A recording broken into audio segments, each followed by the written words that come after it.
Dieu est-il satisfait de vous? Lorsqu'il l'est, vous entendez sa voix vous dire: mon fils, ma fille, j'ai tout mon plaisir en toi. Va maintenant te coucher. J'ai trouvé tellement précieux de faire cette expérience jour après jour dans toutes mes voies. Je ne désire pas la satisfaction des amis ou des voisins. Je crois que mon Sauveur plein d'amour est venu à mon secours et qu'il est mon garant. Il est prêt à me pardonner, à me restaurer. Il vient tout d'abord en nous comme l'étoile du matin. Lisez Ésaïe 63, Christ est l'étoile brillante du matin. Avez-vous jamais vécu dans des villages? Vous remarquerez que la plupart des fermiers ne sont pas dirigés par des horloges ou par des montres. Qu'ils se rendent de bon matin au champ, ou qu'ils désirent voyager de bonne heure, ils se laissent diriger par l'étoile du matin et ils disent: c'est l'heure, levons-nous et partons. C'est cette étoile du matin qui leur donne la bonne direction. Dans bien des cas, vous remarquerez que si vous voulez vous lever de bonne heure, votre corps dira: mon cher maître, laisse-moi encore quelques minutes au lit. Je suis fatigué. La tête, l'estomac et les genoux commencent à vous faire mal, comme pour dire: maître, je suis très fatigué.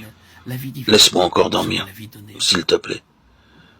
Je n'ai pas bien dormi la nuit dernière. Les voisins m'ont dérangé ainsi que mon estomac. Cher maître, aie pitié de moi. Permets-moi de me reposer pendant un instant. Lorsqu'enfin vous vous levez, le jour est bien avancé, votre trajet semblera d'autant plus pénible que le soleil sera plus chaud. Le Seigneur Jésus-Christ se présente à nous comme l'étoile brillante du matin. Et même si nous devons connaître d'abord quelques obscurités, sachez que personne ne devient parfait dès qu'il naît de nouveau. Au début, nous devons affronter beaucoup de difficultés et de problèmes. Nous voyons les ténèbres autour de nous. Mais l'étoile du matin nous dit: mon enfant, ne regarde pas aux ténèbres. D'ici 1 ou 2 heures, le soleil se sera levé. Et en fait, le soleil brille au-dessus de nous quelques heures plus tard. L'étoile du matin nous rend capables de surmonter sans aucune aide humaine tous nos soucis et nos doutes. Et ainsi nous pourrons trouver le chemin. Plus nous obéissons, plus nous recevrons la lumière. Au début, nous ne pouvons pas comprendre toutes ces choses. J'ai lu la Bible plus de 100 fois et alors, à la fin, j'ai commencé à voir quelques significations. Maintenant, je sais ce que veulent dire ces mots. Au commencement, Genèse 1.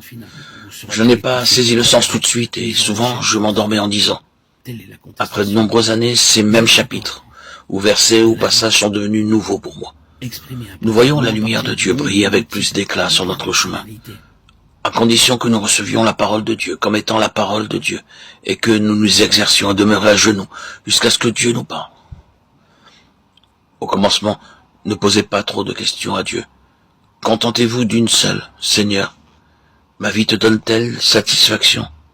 C'est avec cette unique question que je me présente à toi.